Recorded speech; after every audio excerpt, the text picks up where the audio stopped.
Assalamualaikum warahmatullahi wabarakatuh. Let me introduce myself. My name is Komaria, NPM 25412043. Here I will presentation material about demand function.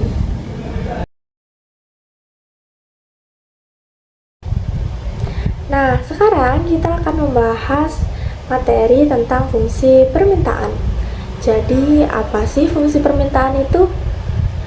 Fungsi permintaan adalah hubungan antara harga dan jumlah barang yang diminta oleh konsumen. Fungsi permintaan akan menunjukkan hubungan yang berlawanan atau berbanding terbalik. Selanjutnya yaitu hukum permintaan.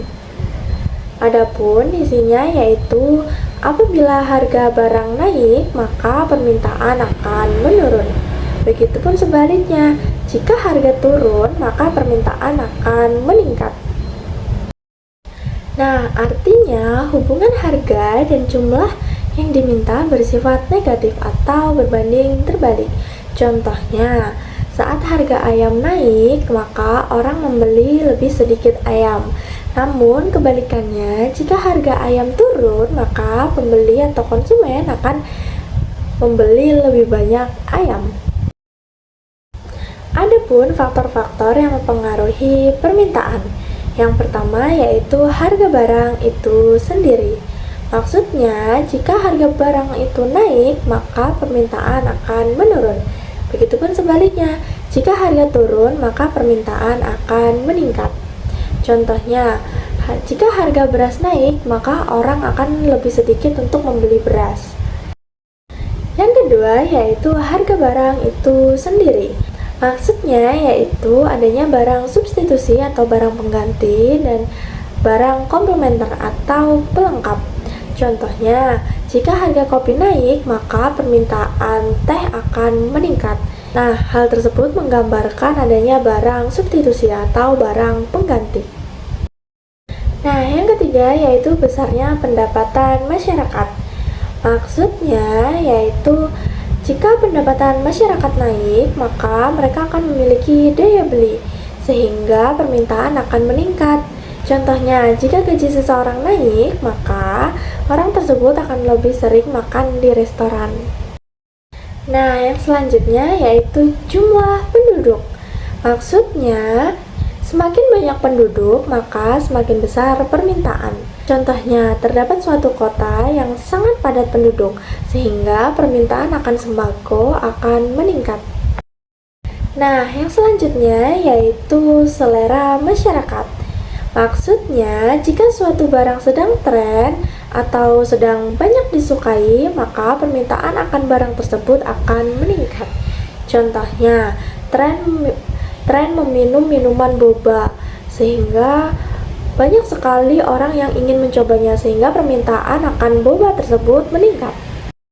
Nah, yang terakhir yaitu ekspektasi atau ramalan akan harga suatu barang di masa yang akan datang. Maksudnya yaitu adanya perkiraan harga akan naik di masa yang akan mendatang, sehingga sehingga permintaan saat ini akan meningkat. Nah, contohnya yaitu ramai orang yang membeli bensin sebelum harganya naik. Selanjutnya kita akan membahas tentang jenis-jenis permintaan. Nah, jenis-jenis fungsi permintaan ada dua, yaitu berdasarkan jumlah permintaan dan berdasarkan daya beli.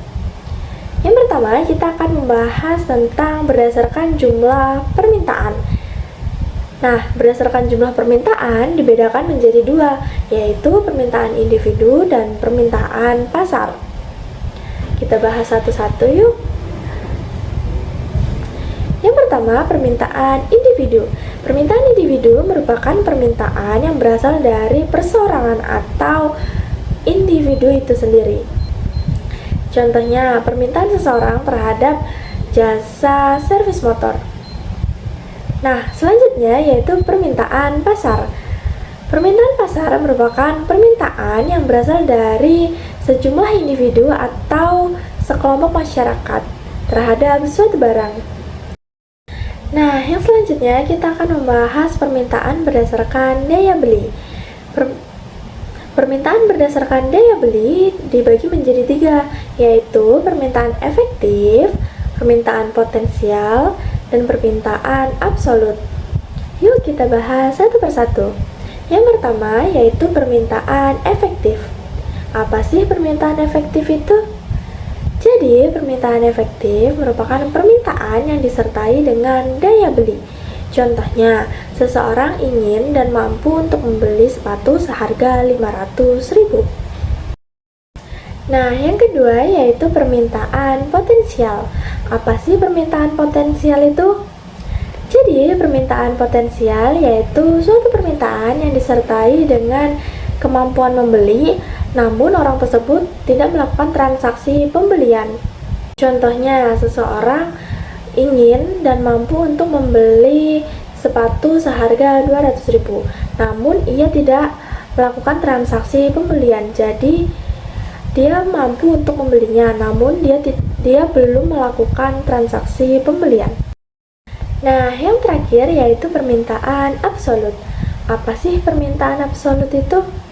Jadi, permintaan absolut merupakan permintaan atau keinginan seseorang, namun seseorang tersebut belum memiliki daya beli, sehingga tidak akan terjadi transaksi pembelian. Contohnya, seseorang ingin membeli motor, namun orang tersebut belum memiliki cukup uang untuk membelinya. Nah, berikut tabel perbandingan tentang jenis-jenis permintaan. Nah, selanjutnya, fungsi permintaan juga memiliki rumus yaitu sebagai berikut. QD sama dengan A min BP, yang dimana QD sama dengan jumlah, A sama dengan konstanta, B sama dengan koefisien pengarah, dan P sama dengan tingkat harga. Nah, selanjutnya yaitu kurva permintaan. Kurva permintaan menggambarkan hubungan antara kuantitas barang yang ditawarkan terhadap harga barang-barang. Kurva permintaan akan bergerak dari kiri bawah ke atas kanan. Begitupun sebaliknya. Nah, itu akan menggambarkan hubungan terbalik antara permintaan dan harga. Nah, adapun contoh soal dari fungsi permintaan. Yuk kita bahas contoh soal tersebut. Diketahui A sama dengan 4, B sama dengan 2, dan P sama dengan 10 rupiah. Hitunglah berapa jumlah barang yang diminta. Nah, dari soal tersebut dapat kita ketahui bahwa A sama dengan 4, B sama dengan 2, dan P sama dengan 10. Nah, kita masukkan ke dalam rumus fungsi permintaan. Rumusnya yaitu QD sama dengan A min BP, yang dimana A sama dengan 4 dan B sama dengan 2 dan P sama dengan 10. Jadi dapat kita masukkan ke dalam rumus yaitu 4 dikurang 2P sama dengan 4 dikurang 2 P nya 10, yaitu 2 dikali 10. Selanjutnya kita kalikan terlebih dahulu 2 dikali 10. 2 dikali 10 sama dengan 20. Nah, 4 dikurang 20 sama dengan minus 16. Tapi di dalam matematika bisnis tidak ada yang namanya minus, jadi kita tulis saja 16. Sehingga jadi dengan harga Rp10, jumlah barang yang diminta adalah 16. Nah, selanjutnya kita latihan pada soal kedua. Diketahui A sama dengan 9, B sama dengan 5, dan P sama dengan Rp20. Hitunglah berapa jumlah barang yang diminta. Nah, dapat kita jawab sebagai berikut. Diketahui A sama dengan 9, B sama dengan 5, dan P sama dengan 20. Lalu kita masukkan ke dalam rumus fungsi permintaan. Rumusnya yaitu QD sama dengan A min BP, yang dimana A sama dengan 9 dikurang B sama dengan 5 dan P sama dengan 20.